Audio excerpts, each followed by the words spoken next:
আসসালামু আলাইকুম। আজকে আমি আপনাদের সাথে শেয়ার করব ডিম আলুর কাবাবের রেসিপি। এই কাবাবটি তৈরি করা অনেক সহজ আর খেতেও ভীষণ মজার হয়ে থাকে। গরুর মাংস অথবা মুরগির মাংস দিয়ে যেরকম কাবাব তৈরি করা যায়, ঠিক তেমনই আলু আর ডিম দিয়েও কিন্তু খুব মজার কাবাব তৈরি করা যায়। একবার তৈরি করে না খেলে কিন্তু বুঝতেই পারবে না ডিমের কাবাব কতটা মজার হয়। ঘরোয়া সব উপকরণ দিয়ে কিভাবে খুব মজার ডিমের কাবাব তৈরি করে নেওয়া যায়, চলুন দেখে নিই। প্রথমে একটি বাটিতে নিয়ে নিচ্ছি 3 টেবিল চামচ পেঁয়াজ বেরেস্তা আর 2টা কাঁচামরিচ কুচি। আপনারা কাঁচামরিচটা নিজেদের পছন্দ মতো দিয়ে নেবেন। চাইলে এখানে কাঁচা পেঁয়াজও ব্যবহার করতে পারেন, তবে পেঁয়াজ বেরেস্তা দিলে কাবাবটা বেশি দিন সংরক্ষণ করা যাবে। এবার দিয়ে দিচ্ছি 3 টেবিল চামচ ফ্রোজেন ধনিয়া পাতা কুচি। আপনারা চাইলে এখানে পুদিনা পাতাও ব্যবহার করতে পারেন। দিয়ে দিচ্ছি হাফ চা চামচ লবণ, 1/4 চা চামচ মরিচের গুঁড়া, 1/4 চা চামচের একটু কম হলুদের গুঁড়া। কাবাবের কালারটা ভালো আসার জন্য দিয়েছি, আপনারা চাইলে স্কিপ করতে পারেন। দিয়ে দিচ্ছি 1/4 চা চামচ গরম মশলা গুঁড়া, দিয়ে দিচ্ছি 1 প্যাকেট ম্যাগি ম্যাজিক মশলা। আপনারা চাইলে এখানে চাট মশলাও ব্যবহার করতে পারেন, সেক্ষেত্রে 1/4 চা চামচ ব্যবহার করবেন। দিয়ে দিচ্ছি 2 চা চামচ টমেটো কেচাপ আর 1 চা চামচ সয়া সস। এবার সবগুলো উপকরণ খুব ভালোভাবে মেখে নিব। মেখে নেওয়া হয়ে গেলে বাটিটাকে এক পাশে রেখে বাকি কাজগুলো সেরে নিব। আজকে কাবাব তৈরির মূল ইনগ্রেডিয়েন্টস হচ্ছে আমাদের আলু আর ডিম। আমি আলু আর ডিমটাকে সেদ্ধ করে নিয়েছি আগের থেকে।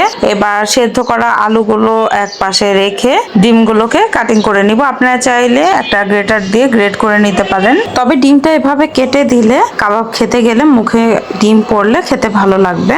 ডিম কাটার সময় ডিমের কুসুমগুলো এক পাশে রেখে ডিমের সাদা অংশগুলো কেটে নিব। আপনারা আপনাদের সুবিধা মতো কেটে নিবেন, যেভাবে ছোট ছোট করে কাটা যায় সেই সুবিধাভাবে কেটে নিবেন। কুসুমও কিন্তু আমি কাবাবের সাথে দিয়ে দিব। ডিমের সাদা অংশগুলো কাটা হয়ে গেছে। এবার যে বাটিটাতে সব মিশ্রণগুলো মেখে রেখেছিলাম সেই বাটির মধ্যে ডিমের সাদা অংশগুলো নিয়ে নিব। সাথে যে আলুগুলো সেদ্ধ করে রেখেছি সেই আলুগুলো গ্রেটার দিয়ে গ্রেট করে দিব। আপনারা চাইলে ম্যাশ করেও দিতে পারেন। সবগুলো আলু গ্রেট করা হয়ে গেছে। এবার ডিমের কুসুমগুলো দিয়ে দিব। আমি হাত দিয়ে ম্যাশ করেই দিচ্ছি। এবার সবগুলো উপকরণ একসাথে হাত দিয়ে খুব ভালোভাবে মেখে নিব। সবকিছু খুব ভালোভাবে মেখে নেওয়া হয়ে গেলে দিয়ে দিব 1/4 কাপ ব্রেড ক্রাম। আমি পাউরুটিকে ব্লেন্ডারে ব্লেন্ড করে নিয়েছি। আপনারা চাইলে এখানে বেসনও ব্যবহার করতে পারেন, তবে বেসন ব্যবহার করলে বেসনটাকে অবশ্যই টেলে নিতে হবে, না হলে কিন্তু কাবাব থেকে বেসনের একটা কাঁচা স্মেল আসবে, তখন কিন্তু কাবাবটা খেতে আর ভালো লাগবে না। 1/4 কাপ ব্রেড ক্রাম আমি সম্পূর্ণ একসাথে দিয়ে দিব না, আমি অল্প অল্প করে দিব। আর কাবাবের শেপ দেওয়া যায় নাকি সেটা দেখব। তবে 1/4 কাপ ব্রেড ক্রাম সম্পূর্ণটাই আমার এই কাবাবের মিশ্রণটাতে লেগেছে, আপনাদের কম বেশি লাগতে পারে। সবকিছু খুব ভালোভাবে মাখানো হয়ে গেছে। এবার হাতটা ক্লিন করে এসে কাবাবের শেপটা দিয়ে নিব। এবার কাবাবের মিশ্রণ থেকে অল্প অল্প করে মিশ্রণ নিব আর কাবাবের মতো শেপ দিয়ে নিব। আমি আমার পছন্দ মতো শেপ দিয়ে নিচ্ছি, আপনারা আপনাদের পছন্দ মতো শেপ দিয়ে নেবেন। তবে ডিম আর আলুর কাবাব কিন্তু বেশি পাতলা করা যাবে না। সেম একই রকম ভাবে সবগুলো কাবাব তৈরি করে নিব।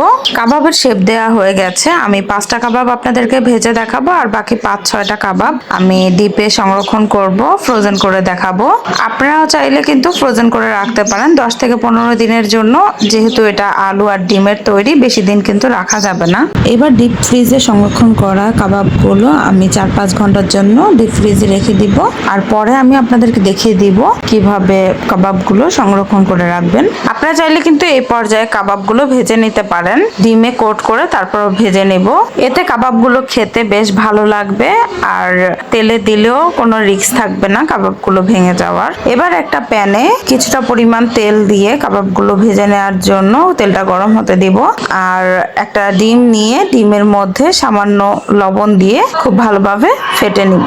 চাইলে আপনারা ডিমের মধ্যে গোলমরিচের গুঁড়াও দিতে পারেন, এতে কিন্তু কাবাবটা খেতে বেশি ভালো লাগবে। তেল ভালোভাবে গরম হয়েছে কিনা সেটা দেখার জন্য সামান্য ডিম নিয়ে গরম তেলের মধ্যে দিয়ে দেখলাম তেলটা গরম হয়েছে কিনা। এবার ডিমের মধ্যে কাবাবটাকে কোট করে সরাসরি গরম তেলের মধ্যে দিয়ে দিব। এক এক করে সবগুলো কাবাব দিয়ে ভেজে নিব।